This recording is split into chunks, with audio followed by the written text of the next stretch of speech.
برای ماجراجویی دیگر آماده شده بودیم. از همان آغاز راه هیجان و لذت سفر برایم زیباتر از قبل بود. نمی شود از این همه زیبایی و این همه نعمت لذت نبرد. این بار هدف بازدید از ولایت زیبای تخار را داشتم. با پیمودن مسیر طولانی به مقصد رسیدم. در جریان دیدن از جاهای طبیعی و تاریخی آن که نظر مرا بیشتر به خود جلب کرد و حس کنجکاوی را در من بیشتر ساخت، یکی از آن شهر باستانی آی خانم گنج برباد رفته افغانستان بود.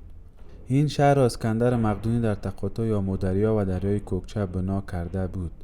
آی خانم از قدمت تاریخی بیش از 2500 ساله برخوردار است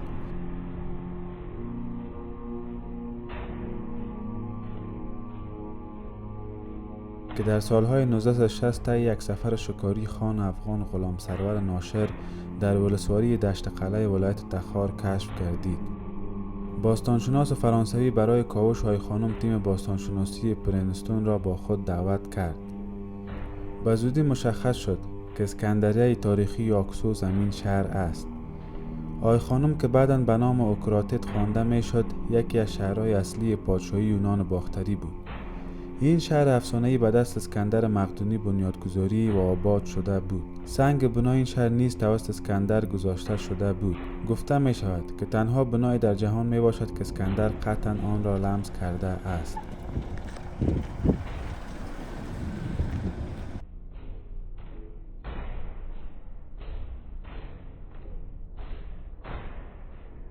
سلام علیکم دوستا، خوش آمد به ویدیوی جدید ما.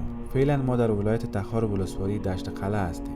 این منطقه را آی خانم میگویند که تقریبا 2500 سال پیش توسط خود اسکندر ساخته شده است، اما در 50 یا 60 سال اخیر تمام آثارهایش به تاراج رفته است.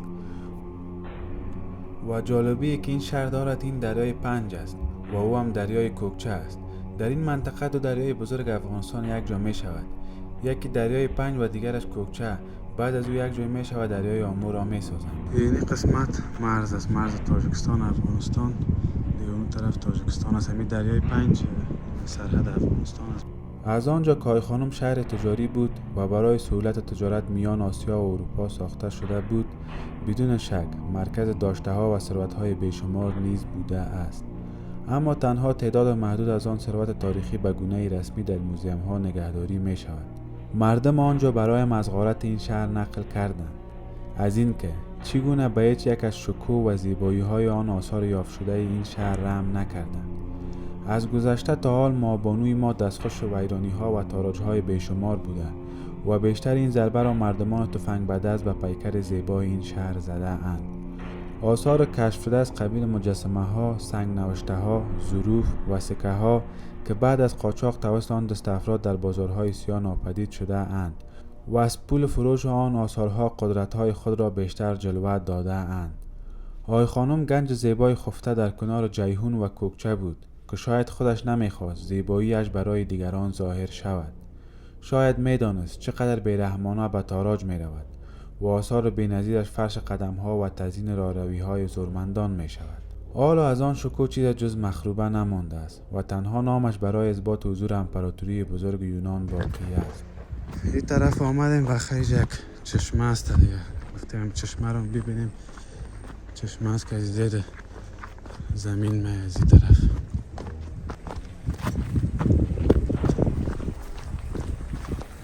این چشمه است.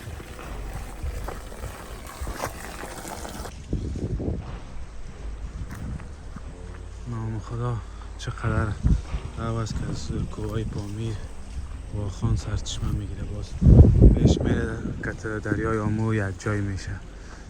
اون قسمت این قسمت که از دریای کوکچه است.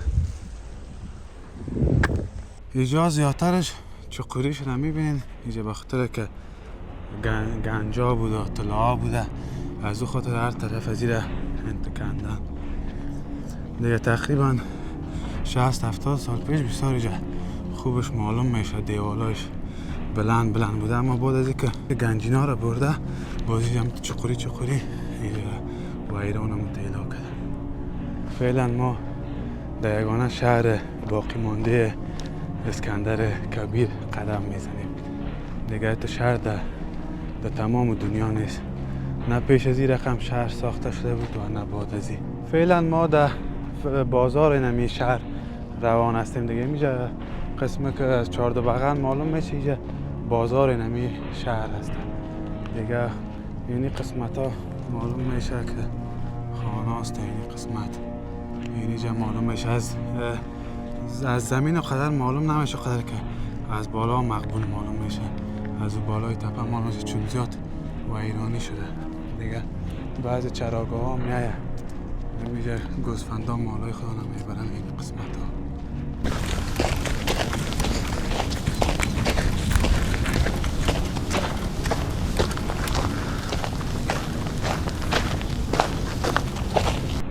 و ای هم دیگه شاید کدام چیز نظامیش بوده باشه، بخاطر که در مابین شهر از کل شهر از یه معلوم میشه.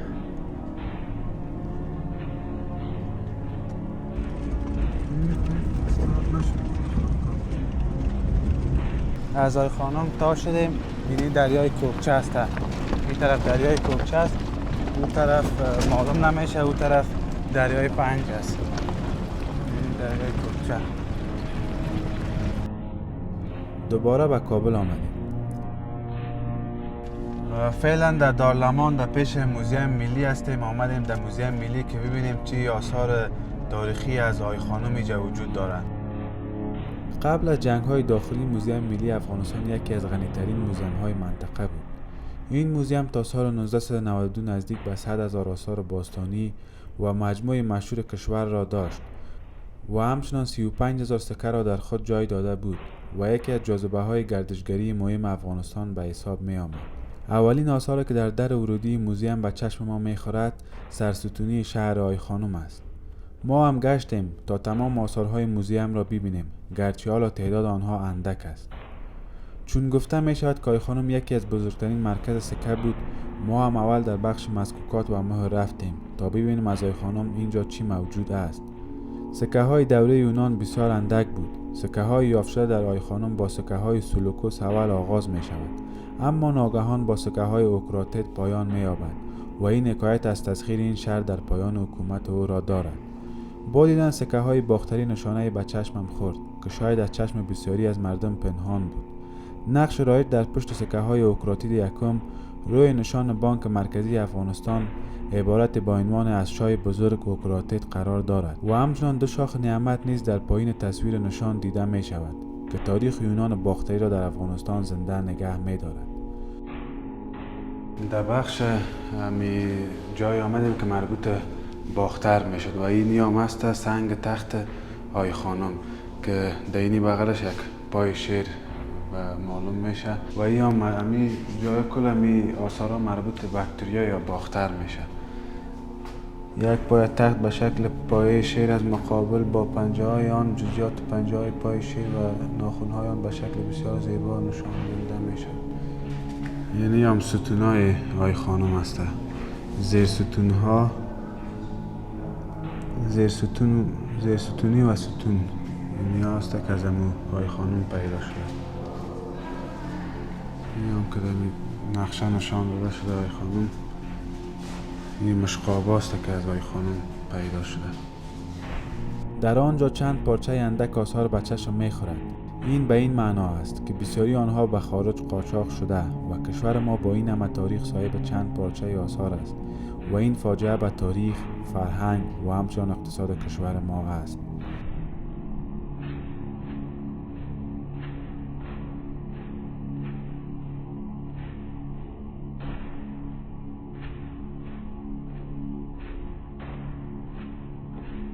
در طفولیت مؤدب باش، در جوانی به نفس خود حاکم باش، در بزرگسالی عادل باش، در پیری مشاور خوب باش و چون مرگ به سراغت آمد گله مکن.